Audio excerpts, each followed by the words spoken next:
Welcome and good morning. I'm pleased. Bonjour, soyez les bienvenus et à nouveau. Euh, Normalement, au Portugal, il ne fait pas très froid, mais en effet, aujourd'hui, il fait froid et hier aussi. Donc, de toute façon, ici dans la salle, il fait bien chaud. Aujourd'hui, nous avons 3 groupes par langue. Ces groupes ont comme titre demander aux professeurs, donc dialogue avec les médecins. Dans une salle, c'est pour les personnes qui parlent l'italien, dans une autre salle, l'allemand. Et ici, nous aurons la séance en anglais, mais comme vous le savez, donc ce sera en anglais, mais on aura l'interprétation en portugais, espagnol et français. Il y a 2 micro-baladeurs, donc en principe, vous aurez le micro en main lorsque vous poserez des questions. Il y a 2 professeurs dans cette salle. Nous allons commencer avec le professeur Carrera de l'Espagne et le professeur Maureen Hayes viendra un peu plus tard parce qu'elle est en train de faire une séance de ce genre là-haut avec d'autres personnes. Elle viendra un peu plus tard. Le professeur Portales sera la modératrice dans cette salle. Lorsque vous poserez vos questions, faites-le brièvement et parlez lentement. Essayez d'être responsable, donc posez seulement une question. On ne peut pas avoir ici un dialogue. Ensuite, à la fin, éventuellement, vous pourrez parler avec ces professeurs pendant la pause café. Donc, posez seulement une question afin que les autres aient également le temps de parler. Je passe donc la parole à Alchandra et vous avez donc le temps de vous préparer pour vos questions.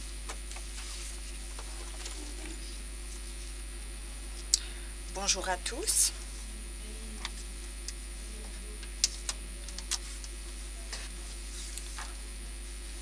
Je sais que beaucoup de personnes qui viennent d'Espagne connaissent bien le professeur Carrera, mais pour les autres, elle est rhumatologue dans un hôpital à Madrid. Elle a étudié dans la division de rhumatologie en Caroline du Sud.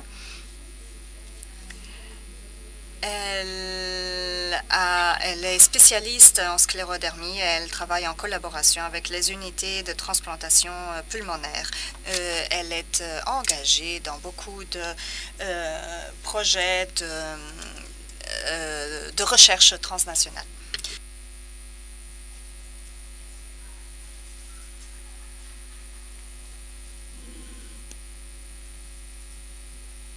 Thank you for the opportunity. Bonjour, je voudrais vous demander quel est le meilleur exercice pour les patients qui ont déjà les poumons atteints et pour ceux qui n'ont pas encore les poumons atteints. Votre question est quel est le meilleur traitement? C'est ça? Le meilleur exercice?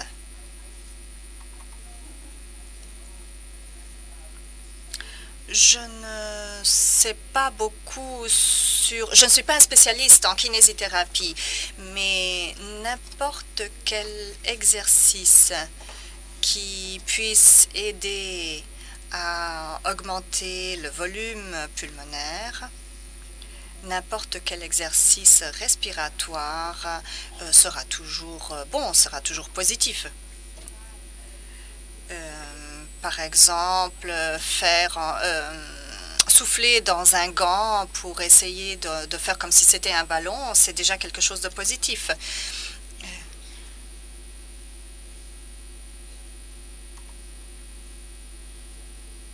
J'ai dit que n'importe quel exercice respiratoire est positif.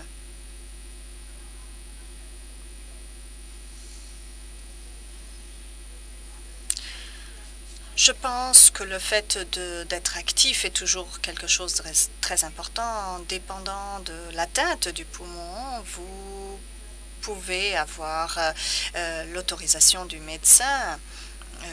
Il il y a une rééducation cardiopulmonaire qui est un programme de rééducation formelle qui mesure la fréquence cardiaque et la concentration en oxygène.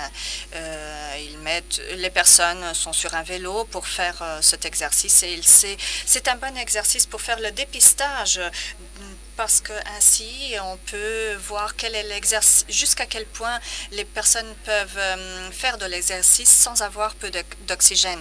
Avoir un problème respiratoire, ça ne veut pas dire que le niveau d'oxygène réduise. Si vous êtes en mauvaise forme, évidemment que vous aurez des problèmes respiratoires et vous voudrez savoir jusqu'où vous pouvez aller et quand est-ce qu'il faut s'arrêter, reprendre votre souffle et pour ensuite continuer. Donc, pratiquer de l'exercice, faire de l'exercice, c'est très important, mais il faut le faire de manière sécurisante. Bonjour à tous. Dr Carrera, en mai 2015, j'ai fait un traitement biologique avec rituximab et j'ai constaté des améliorations. La question que je voudrais poser est la suivante. Est-ce que je dois continuer avec ce traitement? Est-ce que je dois continuer ou est-ce que je dois modifier le traitement? La question est donc le traitement était avec rituximab, un traitement biologique. Elle a reçu une injection et donc la question est qu'il faut répéter? Rituximab n'a pas été approuvé pour le traitement de la sclérodermie. Donc, il a été considéré comme étant un traitement complémentaire. Mais pour l'arthrite rhumatoïde, le traitement est séquentiel. Donc, normalement, on utilise le rituximab pour l'arthrite rhumatoïde de 6 en 6 mois. Ce n'est pas évident parce que c'est également utilisé pour le lupus. On ne sait pas très bien s'il faut l'utiliser de 6 en 6 mois ou lorsque les cellules récupèrent. Si vous constatez des améliorations avec le traitement, je pense que vous devez continuer. Mais il y a un moment toujours où... Donc le moment où il faut prendre l'injection suivante, on ne sait pas très bien quand il faut le faire. Peut-être 8 ou 9 mois après. Merci. Buenos días. Bonjour.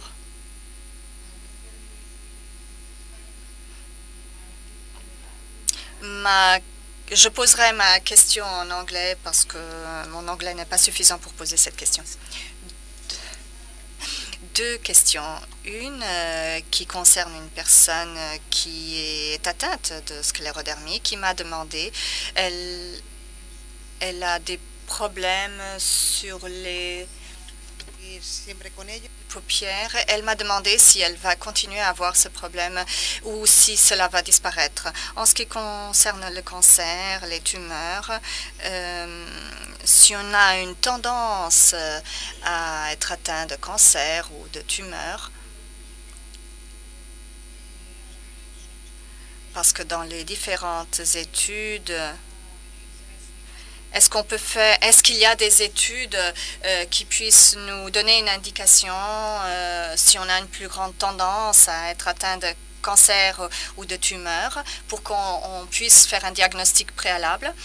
Donc la première question concernait une patiente qui a des kéloïdes autour des paupières et donc vous vouliez savoir si cette cicatrisation des kéloïdes va disparaître ou non.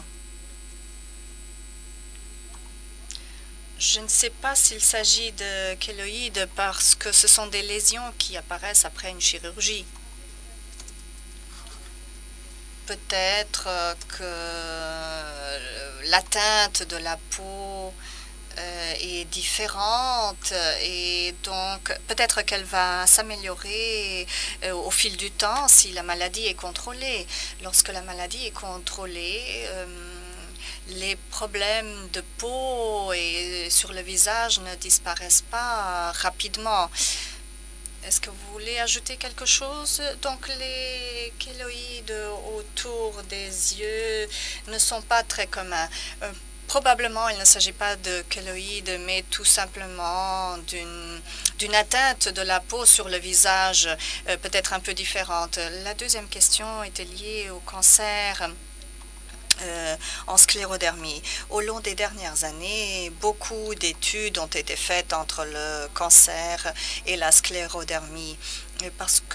Et dans certains rapports, on a constaté qu'il y avait une certaine association, surtout en ce qui concerne la maladie diffuse précoce. Il n'est pas encore très clair qu'il y ait en effet un rapport entre ces deux maladies. Il y a encore beaucoup d'études en cours et je sais qu'il y a un groupe qui travaille sur cette question pour essayer de découvrir s'il faut utiliser les patients pour étudier cette possibilité. Mais ce n'est pas encore très clair. Il est important que vous n'ayez pas peur. Il ne faut pas craindre qu'on peut être atteint de cancer. Tout le monde nous dit toujours « Ah, faites attention, vous pourrez être atteint de ceci ou de cela. » Donc, peut-être qu'il est encore tôt pour dire qu'il faut étudier tous les patients d'une manière très approfondie. Le cancer est une maladie assez commune parce que les personnes vivent beaucoup plus d'années. Et donc, le cancer est quelque chose qui est lié à l'âge. Et donc, il y a beaucoup de malades qui sont atteints de cancer, qui souffrent de cancer. Donc, les personnes ont une plus grande durée de vie. Donc, il est encore trop tôt pour avoir des certitudes par rapport à cela. Les malades atteints de sclérodermie, lorsqu'ils sont dans une clinique et qu'ils vont dans le cabinet du médecin, et de 3 en 3 mois ou de 6 en 6 mois,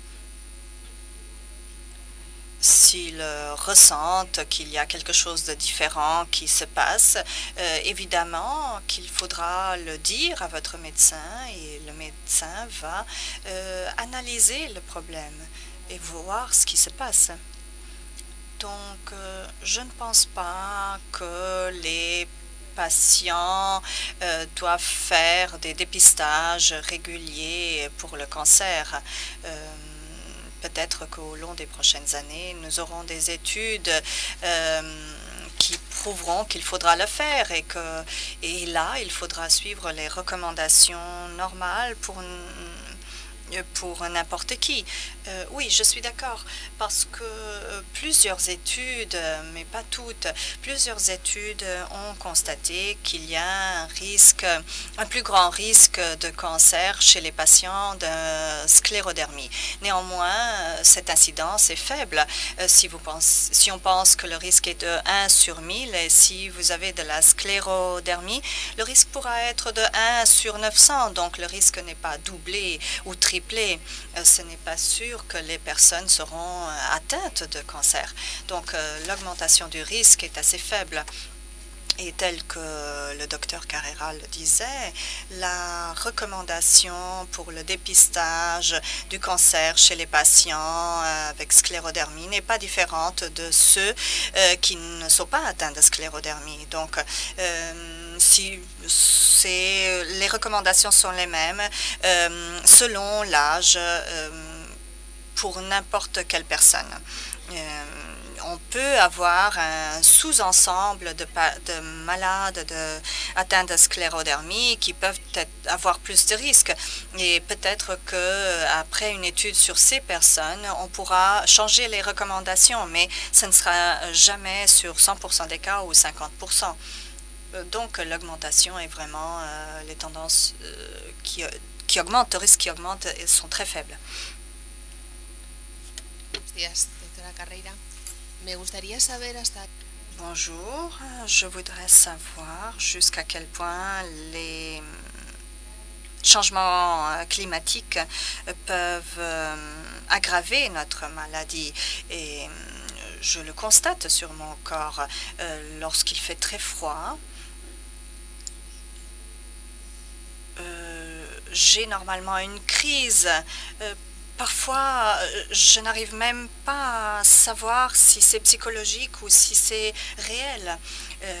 Est-ce qu'en effet, cette altération sur notre corps, est-ce qu'on peut avoir plus de diarrhée ou est-ce que le phénomène de Raynaud peut s'aggraver?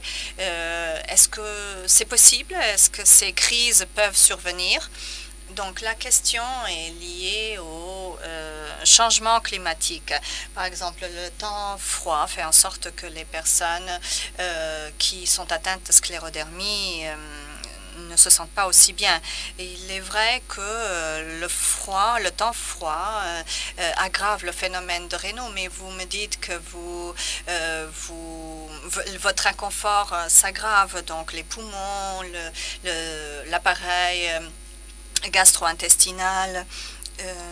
Il est vrai que le froid ou le temps froid va aggraver le fonctionnement vasculaire, donc le phénomène de Raynaud va s'aggraver également. Peut-être que d'autres manifestations de la maladie sont liées aux altérations vasculaires. Donc, je ne peux pas vous dire qu'il est sûr que les symptômes gastro-intestinaux... Bon, je suis sûre que les altérations vasculaires sont liées aux symptômes gastro-intestinaux, mais je ne sais pas si cela est directement lié au changement climatique. Néanmoins, il y a beaucoup de malades dont leur état s'aggrave lorsqu'il fait froid. Et ce n'est pas seulement lié au phénomène de Raynaud. Il y a une sensation de douleur généralisée. Et cette douleur entraîne une sensation de fatigue. Et donc, les personnes ne se sentent pas bien pendant le temps froid et elles se sentent mieux lorsqu'il fait chaud. Mais ces altérations vasculaires qui sont liées au temps, aux conditions climatiques, nous ne savons pas si elles provoquent des altérations physiologiques sur le cœur ou sur les poumons, parce que la température centrale du corps est normalement très stable en raison de la circulation sanguine. Mais donc, la température centrale est la même. Néanmoins, les articulations, la peau et le phénomène de Raynaud, en effet, s'aggravent avec le froid. Peut-être qu'il y aura également, que ce sera également aggravé en ce qui concerne les symptômes gastro-intestinaux, mais en ce qui concerne la température du corps, elle est assez stable. Bonjour. Tout le monde m'entend? Je ne sais pas si cette question est très pertinente parce que j'ai une hypertension pulmonaire et une fibrose. Et il y a une autre personne au sein de notre groupe qui souffre du même problème. Lorsque je marche, lorsque je fais quelque chose le matin et le soir, l'air me manque et parfois lorsque je marche, je ne me sens pas bien et je toux beaucoup et il faut toujours que j'essaye je m'efforce tellement lorsque je toux que je n'arrive pas... qu'il y a du sang qui sort. Et le sodium me permet d'améliorer cela. Ceci est un problème social pour moi. Je prends trop de temps pour arriver au travail et ça me pose des problèmes. L'atout et la production d'expectoration est un problème commun et ceci est lié à l'irritation des voies respiratoires. C'est une réaction naturelle à cette irritation. Il y aura une plus grande production de mucus et même s'il y a une réaction normale qui est provoquée par la sclérodermie et par la maladie interstitielle du poumon, il est difficile parce qu'il faut se libérer de cette expectoration. Il y a deux choses dont je me rappelle pour pouvoir modifier cela. D'abord, je voudrais savoir s'il y a un reflux pendant la nuit qui puisse contribuer à l'irritation des voies respiratoires supérieures et qui mène au fait que vous ayez de l'atout le matin. Donc, il faut faire très attention avec ces précautions anti-reflux. Donc, il faut que vous soyez sur une position plus élevée. Il y a des malades qui dorment dans des chaises qui puissent être légèrement inclinées. Donc, vous n'êtes pas en train de dormir à un angle de 90 degrés, mais vous êtes sur une position plus droite parce que c'est la seule manière d'éviter d'irriter les voies respiratoires. Ensuite, il y a certains médicaments qui peuvent aider à éliminer cette toux. Si moi, à votre place, j'essaierai de confirmer avec mon médecin pour voir s'il y a un médicament qui puisse améliorer qu'il y ait un médicament qui puisse éviter que vous ayez tellement de toux. En plus, les inhalations que vous faites pour aider vos voies respiratoires ou pour diluer ces sécrétions pour qu'elles puissent monter plus rapidement, c'est la meilleure chose que vous puissiez faire. L'humidité également, parce que si ces sécrétions sont sèches, cela va provoquer plus d'irritation, plus de mucus et plus d'expectoration. Le reflux, surtout lorsqu'on a de la toux le matin, est très fréquent. Et on peut éviter ce reflux en prenant des mesures de précaution telles que prendre un médicament de protection le soir ou élever le chevet de votre lit. Je prends un médicament anti-reflux et lorsque je fais des exercices, la même chose arrive.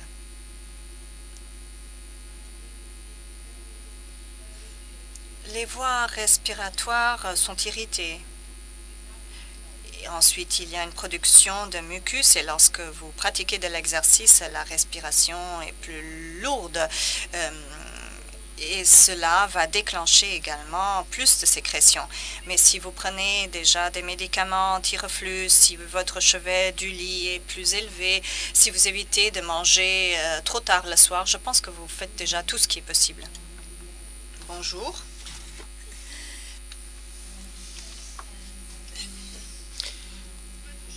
Lorsque les examens, les tests ne dévoilent pas un développement de microbes, quelle peut être la cause de la diarrhée? Lorsque les examens montrent qu'il n'y a pas de microbes, donc Madame répète, qu'il n'y a pas de développement de microbes, quelle est la cause de la diarrhée? La diarrhée associée à la perte de poids ou seulement de la diarrhée? Uniquement la diarrhée.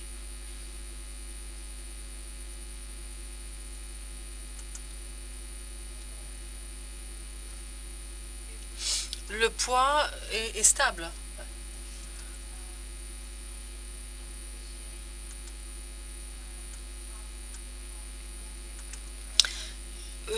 Il faut rechercher des causes communes comme les médicaments, certains médicaments comme des inhibiteurs de la bombe de protons, de la pompe à protons qui sont pris pour les reflux. Certains d'entre eux peuvent causer de la diarrhée.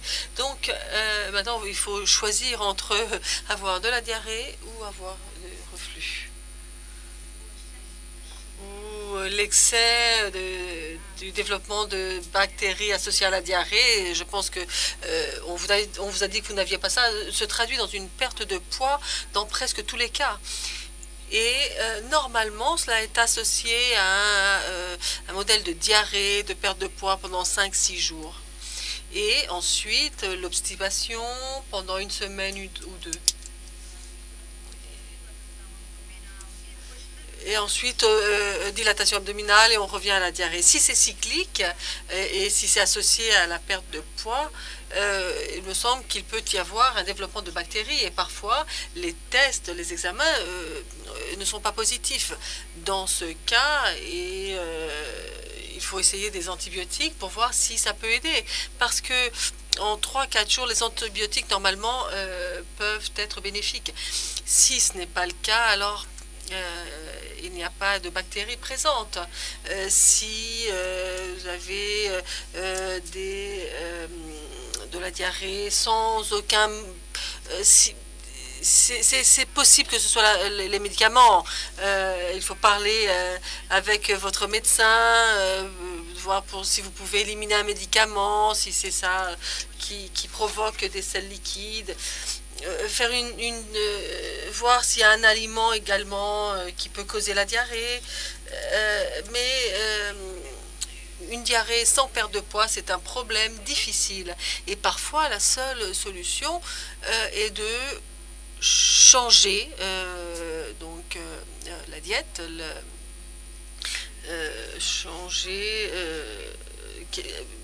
manger des aliments qui donnent plus de forme au sel.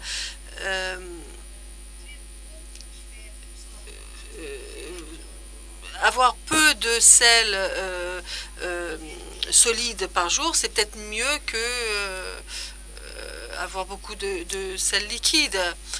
Il y a des personnes qui sont intolérantes aux produits laitiers, par exemple. Mais déjà, dans la phase adulte, ils mangent du lait et du fromage toute la vie et tout à coup, ça leur provoque de la diarrhée. Essayez d'éliminer les produits laitiers et pour vérifier si c'est le cas. C'est le premier pas à faire, la première chose à faire. Le développement de bactéries est assez fréquent dans la sclérodermie. Parfois, les personnes perdent du poids, mais pas d'une façon très grave. Mais c'est quelque chose de cyclique. La diarrhée, ensuite obstipation, constipation, dilatation abdominale, et on revient au début du cycle. Parfois, les probiotiques sont une grande aide. Et il y a des personnes qui prennent des antibiotiques de façon cyclique parce qu'ils ont un développement de bactéries. Mais parfois, cela peut être combiné avec des probiotiques. Mais parfois, les malades de sclérodermie doivent changer leur diète. Parfois, il y a une association de la maladie cœliaque. C'est pas très facile. Il faut peut-être consulter un spécialiste parce que le test de la maladie cœliaque n'est pas toujours disponible. Mais quand c'est le cas, les personnes perdent du poids aussi quand il y a une maladie cœliaque.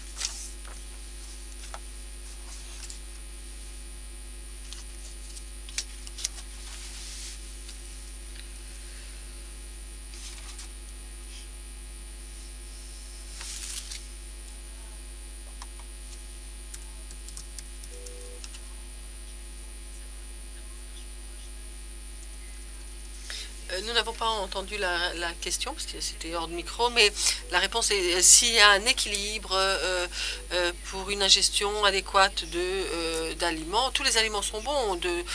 Il y a des personnes dont le test pour la maladie cœliaque est négatif et ces personnes décident de suivre une diète sans gluten et c'est excellent, ça marche. Donc nous savons que une diète sans produits qui contiennent du gluten sont bénéfiques. Néanmoins, une diète assez basse en carbohydrates, en hydrates de carbone, peut compenser et compenser des aliments plus riches en fibres comme les fruits et légumes, par exemple. Bonjour à tous.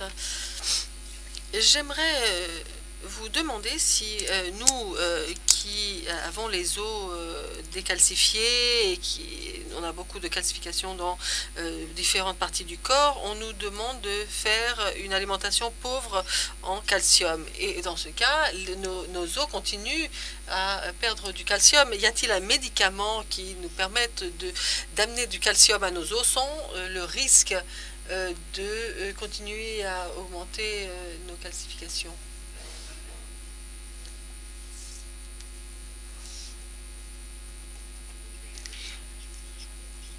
Donc pour les personnes qui ont de l'ostéoporose et un manque de calcium, parce qu'on leur a recommandé de ne pas prendre de calcium ou de prendre des aliments contenant moins de calcium à cause des calcinoses.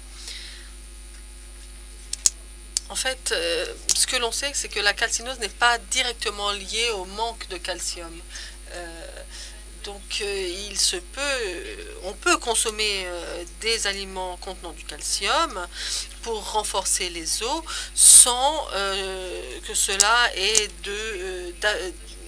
d'effet sur la calcinose, parce que la calcinose a une origine vasculaire. On ne sait pas encore très bien comment c'est formé, mais non, pas seulement pour les malades de sclérodermie, mais dans d'autres personnes également. C'est pas directement lié au calcium. Les personnes qui ont une ostéoporose, qui sont atteintes d'ostéoporose, doivent être traitées de la même façon qu'une autre personne avec une autre pathologie. Les malades de sclérodermie ne doivent pas avoir un traitement différent. C'est le même traitement que pour une autre personne qui doit améliorer les os, comme les phosphonates par exemple, qui fonctionnent très bien chez les personnes atteintes de sclérodermie. Parce qu'il y a une ingestion par voie orale et cela peut toucher l'ésophage. Donc il vaut mieux le prendre d'une autre façon que la forme orale, mais je vous garantis que vous pouvez consommer des médicaments et des aliments contenant du calcium parce que les calcinoses ne vont pas se développer pour cela. Par exemple, la vitamine D, par exemple, c'est important qu'elle soit de très bon niveau. Cela peut aider parce qu'il est important qu'il y ait une absorption simultanée et de calcium. Les calcinoses ne vont pas augmenter en raison du calcium, ça je vous le garantis. J'aimerais ajouter également qu'il y a beaucoup de personnes atteintes de sclérodermie qui ont de très bas niveaux de vitamine D en raison de la mauvaise absorption. Les bas niveaux de vitamine D que j'ai trouvés sont précisément mes patients atteints de sclérodermie. Normalement, les valeurs sont entre 100 et 200 et j'ai des patients qui ont 9 par exemple ou encore plus bas. Alors donc si en général la teneur en vitamine D de ces malades est basse, il faut qu'ils prennent de la vitamine D. Donc pour arriver le plus proche possible au niveau normal. C'est très important pour les personnes atteintes de sclérodermie parce que le niveau de vitamine D peut être surprenamment bas. Me pregunta tal vez sobre la calcinosis. Yo no tengo problema. Moi j'ai un problème au niveau des os. Mais j'ai beaucoup de calcinose dans tout le corps. Et je vous demande, est-ce que il existe quelque chose qui puisse m'aider pour arrêter cette augmentation de calcinose? Donc le traitement pour la calcinose, c'est ça. Les calcinoses sont en effet une manifestation plus difficile à résoudre en termes de sclérodermie. Ce que je sais, c'est qu'il n'y a pas de traitement qui peut aider, en tout cas de par mon expérience. lorsque la maladie est bien contrôlée, les calcinoses ont tendance à réduire ou même à s'arrêter. Mais c'est pas le cas pour tout le monde et l'activité de la maladie n'est pas toujours contrôlable. En fait, on peut faire quelques interventions chirurgiques pour les calcinoses il y a quelques années. On pensait que les calcinoses ne pouvaient pas être traitées au niveau d'une excision chirurgique, par exemple. Mais c'est vrai qu'actuellement, il y a un grand nombre de chirurgies qui peuvent améliorer la vie des malades, surtout dans certains cas spécifiques, comme c'est le cas des mains.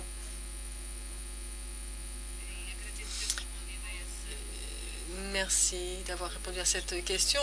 De toutes les manifestations de sclérodermie, les calcinoses sont les plus difficiles à traiter qui n'ont pas de réponse, qui ne répondent pas au traitement. Et à chaque fois qu'il y a un article qui nous dit qu'on a fait une expérience, on essaie sur d'autres malades et on n'a pas le même résultat. Les dépôts parfois disparaissent, mais ce n'est pas toujours le cas. Les calcinoses, souvent, elles ont très souvent un effet chronique et même toucher la peau de l'intérieur vers l'extérieur. Et donc l'approche chirurgique dans ces cas est la seule ressource possible. Mais dans la plupart des cas, malgré le fait que c'est embêtant, le mieux c'est de ne pas y toucher.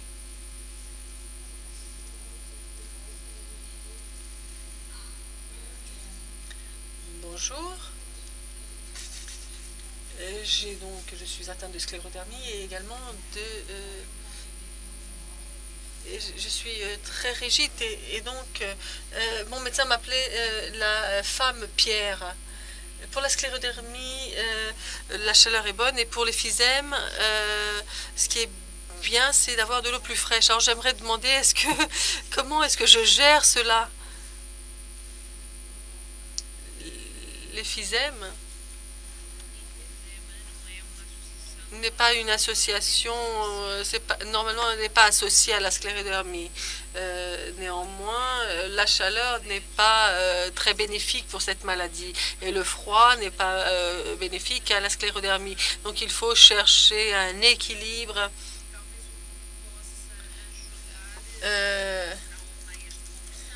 Peut-être des chaussettes de repos, ça peut aider. Ou mettre les pieds en hauteur, par exemple, mais c'est en effet une situation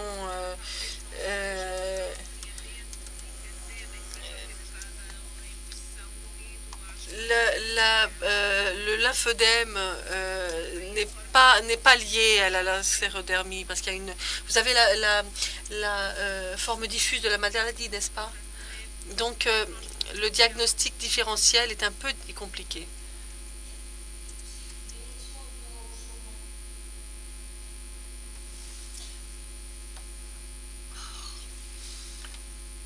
Nous n'avons pas de son, donc nous ne pouvons pas entendre la question. Madame répond, je pense que c'est la meilleure chose que vous pouvez faire.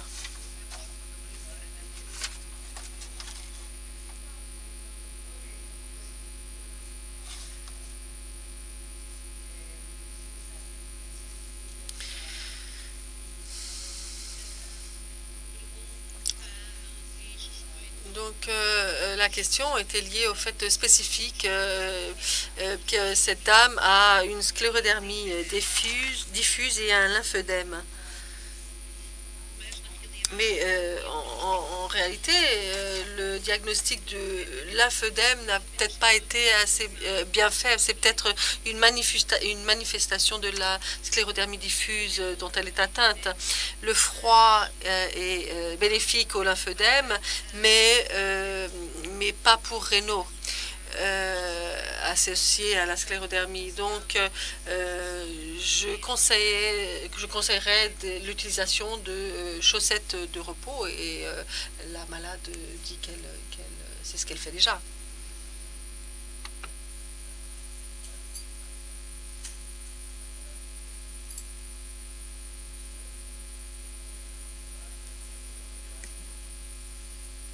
Voilà. Bonjour. Il y a 2 ans, après Rome, j'ai une question très spécifique. Quelles sont les avancées dans cette utopie d'essayer de faire en sorte que le système immunitaire récupère sa fonction, surtout en ce qui concerne cette question de facteur de transfert? Je pense que le docteur Robinson a parlé de cette question. Il y a certaines avancées avec du colostrum de vache. Est-ce qu'il y a des avancées? Est-ce qu'il y a des avancées là-dessus? Donc avec du colostrum de vache. Donc y a-t-il ou pas des avancées dans la science pour réguler le système immunitaire? Vous parlez de quelque chose que je ne connais pas, je n'avais jamais entendu parler. Certains produits retirés du colostrum des vaches et également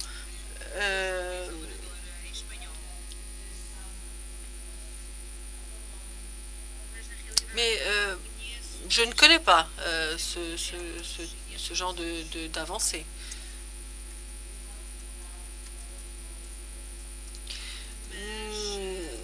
Mais actuellement, nous avons plus d'expérience avec les immunosuppresseurs qui aident à réguler le système immunitaire et également au niveau des greffes de cellules souches. Il y a eu une longue étude publiée l'année dernière qui indique que c'est peut-être une bonne solution pour le traitement avec des sous-ensembles de la population, parce que bien évidemment il y a des risques également. Régulariser le système immunitaire, c'est un grand défi. Et hier après-midi, on a entendu parler de la photophosphorescence.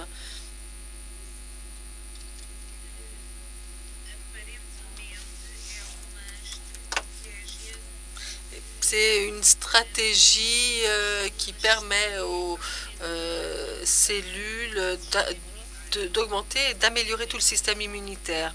Néanmoins, nous avons encore un long chemin à parcourir pour comprendre comment cela fonctionne. Et je n'ai pas de connaissance, je ne connais pas ce genre de traitement. Au niveau de la sclérodermie et également dans d'autres maladies, il y a beaucoup de personnes qui parlent de choses comme si c'était des faits, mais qui ne sont pas prouvées. Et les personnes essaient de trouver de nouvelles opportunités, de nouveaux traitements. Mais c'est comme dire qu'il y a une solution au cancer. Malheureusement, cela ne correspond pas tout à fait à la vérité.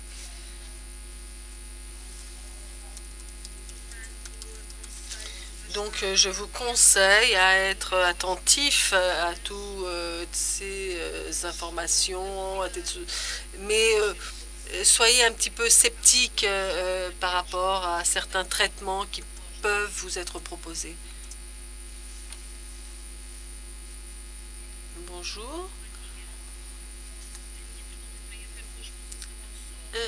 Moi, j'aimerais vous demander, par rapport à l'exposition au soleil, est-ce que pour la peau d'un malade atteint de sclérodermie, est-ce que c'est positif? Est-ce que c'est bénéfique? L'exposition solaire est bénéfique?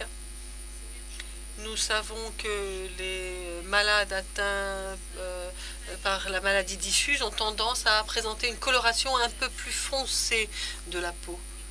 Et lorsque nous vivons dans le sud, comme c'est mon cas, moi je vis au Chypre, nous avons des étés très très forts avec un soleil brûlant. Et est-ce que il y a une accumulation de mélanine d'année en année? Oui, c'est vrai, il y a beaucoup de malades, surtout de la maladie diffuse, qui ont une augmentation de la pigmentation de la peau. Et parfois on leur demande, vous avez fait une croisière, vous êtes allé à la plage, vous avez un beau bronzage, et les malades s'aperçoivent que ça fait partie de la maladie et sont un peu gênés de ces commentaires. L'augmentation de la mélanine dans la peau est causée par l'irritation des cellules qui produisent la pigmentation de la peau. Et normalement,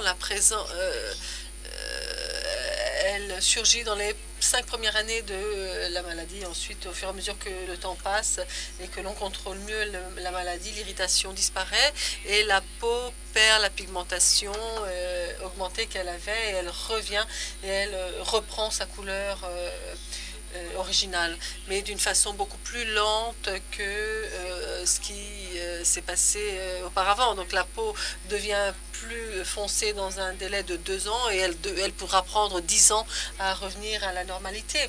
En termes d'exposition solaire, nous disons à nos patients de lupus d'utiliser des manches longues, de se protéger du soleil parce que le soleil peut causer de gros problèmes, mais c'est pas le cas de la sclérodermie. Le soleil peut causer de l'irritation, la coloration de la peau chez les malades atteints de lupus, mais nous savons que le cancer de la peau peut advenir de l'exposition solaire et on ne peut pas éviter totalement le soleil, donc il faut faire attention. Les malades atteints de sclérodermie doivent être attentifs et se protéger, mais ils n'ont pas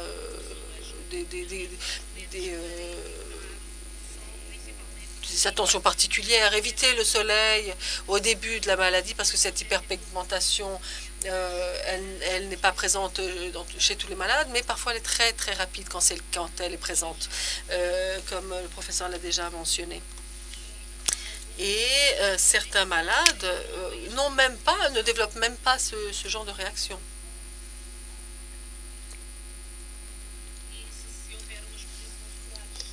Et s'il y a une exposition solaire excessive, il peut y avoir en effet cette hyperpigmentation. Et donc je conseille mes malades à faire très attention au soleil et éviter l'exposition solaire. Une autre question ?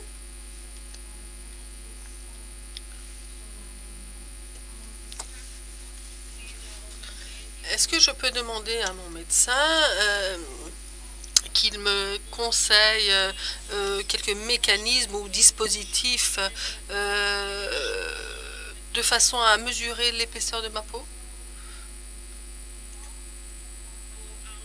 Ou y a-t-il un examen qui me permette de vérifier ce qui se passe au niveau de mes doigts, s'il y a une augmentation de l'épaisseur de la peau?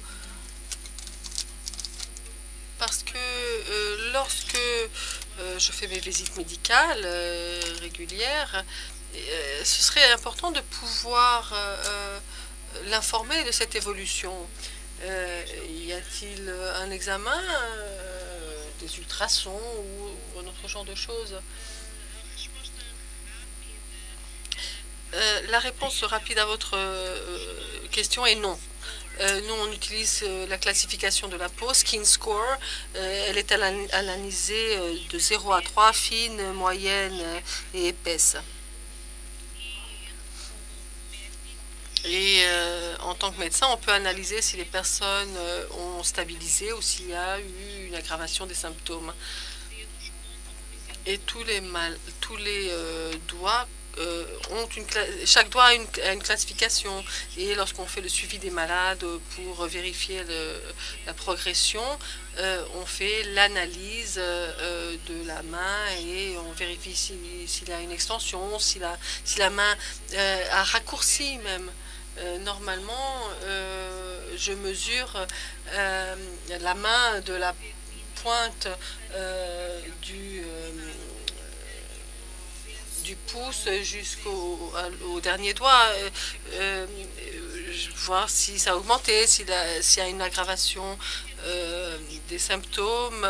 En termes d'examen, en utilisant des ultrasons ou d'autres moyens, on n'arrive pas à mesurer la peau, à vérifier la peau. Il n'y a pas d'instrument actuellement disponible au cabinet médical pour pouvoir faire une mesure immédiate de la peau, précise, une mesure précise pour qu'elle puisse être utile pour comprendre s'il y a une aggravation des symptômes ou pas. D'autre part, au niveau des doigts, il y a cette question du gonflement. Est-ce que c'est enflé?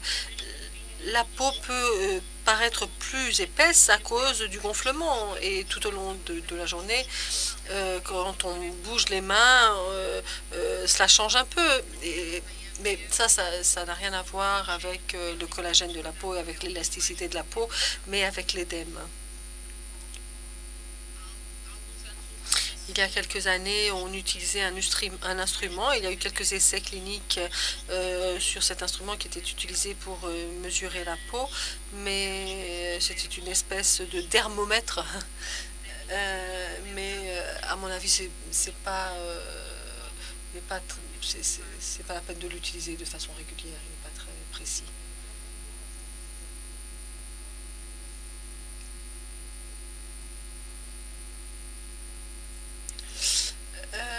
Ma première question, c'est de savoir est-ce que les bains dans la mer Morte, par exemple, peuvent aider notre peau? Parce que j'habite en Israël. Vous avez déjà entendu parler de ce genre de traitement? Je ne sais pas si ça peut aider d'une façon persistante, mais si vous vous sentez bien,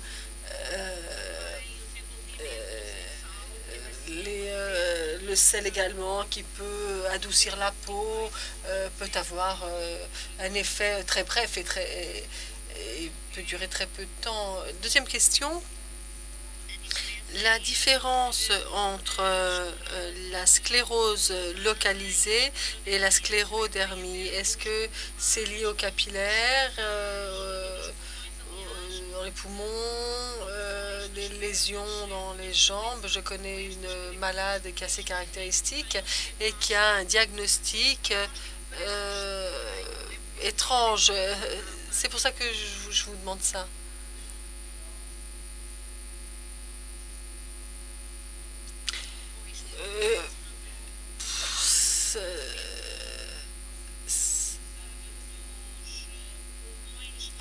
Bon, ça me semble pas une morphée localisée, ça me semble pas une morphée localisée.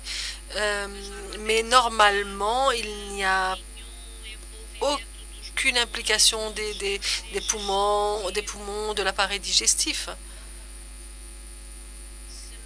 S'il n'y a pas de changement capillaire, altération capillaire dans la sclérodermie localisée, cela ne devrait pas avoir lieu. Donc, il y a 3 personnes qui parlent en même temps et les interprètes ont du mal à accompagner.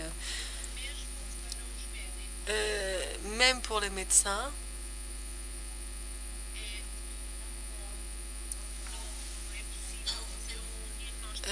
C'est difficile de faire un diagnostic sans une équipe multidisciplinaire de médecins. En fait, elle est localisée, mais il y a des altérations, les altérations que je vous mentionnais. Les altérations de la peau sont seulement dans l'une des jambes,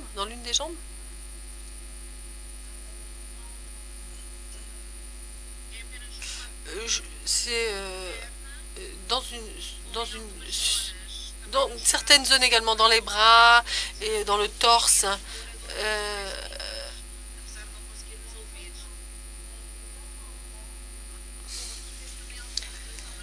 Il y a également une altération au niveau des capillaires dans les ongles, dans la partie supérieure de l'ongle.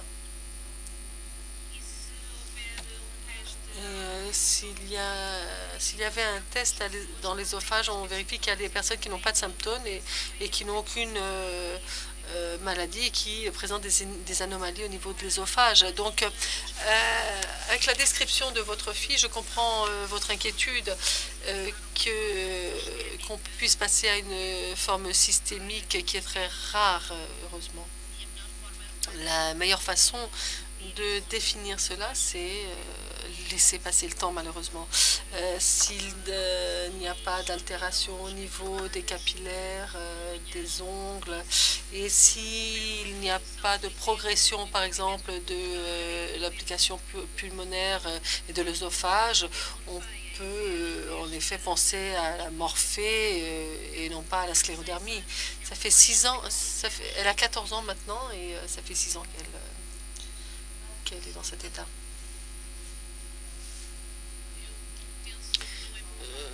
Je pense que c'est pas probable, très peu probable qu'elle développe une forme systémique puisque 6 ans sont déjà écoulés, c'est peu probable. Le problème avec l'application capillaire, c'est qu'il n'y a pas une définition de normalité. Quelques études indiquent ce qui est normal et pour les malades qui font des manicures assez souvent.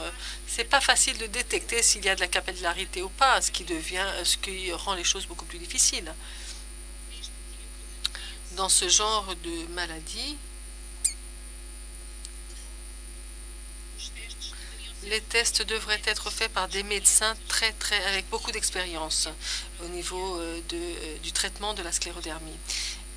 Bonjour, j'aimerais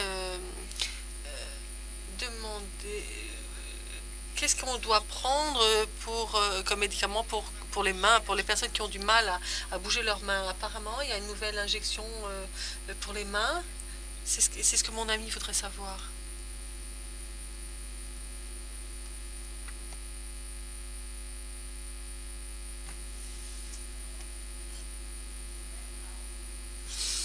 Actuellement, il y a...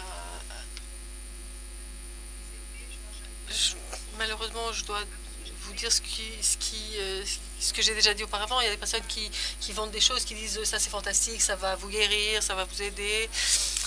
Et c'est pas prouvé. Il y a une étude en cours qui étudie l'ajout de cellules dans les doigts et ils nous disent que ça peut aider des cellules adipeuses. Donc, hier, on nous a parlé de l'infiltration de graisse autour des lèvres que Nicoletta a fait et dont elle a publié une étude. On peut dire que ça peut peut-être aider, mais il y a quand même des risques. Probablement, ce sera quelque chose de courte durée. On n'est pas sûr que ça fonctionne. Nous savons que ces études sont en cours. Il y a beaucoup de personnes impliquées dans ces études et c'est pas encore bien étudié. C'est quelque chose qui n'est pas certain encore. Il n'est pas exempt de risque et on ne sait pas si ça peut aider ou pas. Je fais partie également de cette étude et lorsque j'ai entendu parler de ça pour la première fois, j'ai pensé c'est une bêtise, c'est dingue. Et ensuite, on m'a montré des données de quelques malades qui avaient été soumis à cette procédure et qui ont amélioré. Et 30 ans plus tard, et ça fait 30 ans que je travaille sur la sclérodermie, je participe à des essais très bien faits qui nous montrent si cela fonctionne ou pas. Et il y a une actualisation à l'étude qui nous montre qu'il y a peut-être quelque chose qui peut aider les mains et qui empêche les mains de raccourcir. On peut retirer de la graisse de l'abdomen et ensuite on la met dans une machine qui isole uniquement un type spécifique de cellules et ensuite ces cellules sont injectées dans les doigts. Et ça, normalement c'est fait en une journée, c'est un essai contrôlé avec du placebo également, et donc tous les malades sont soumis à l'hypoaspiration, etc. Mais la moitié des malades sont injectés avec de l'eau salée, donc du placebo sans les cellules adipeuses. Et ils sont anesthésiés parce que les 5 doigts sont injectés avec la substance. C'est quand même assez lourd, hein. Si ça fonctionne, tant mieux. Mais il faut quand même... on n'est pas sûr que ça fonctionne. Donc il faut... et il y a des risques. Hein. Donc je pense on doit terminer la session de questions-réponses. Je sais que vous aimeriez continuer parce que beaucoup d'entre vous ont encore des questions. Mais on n'a plus le temps. J'aimerais vous remercier. Remercier Patricia et Mme Maureen et vous tous également. Merci.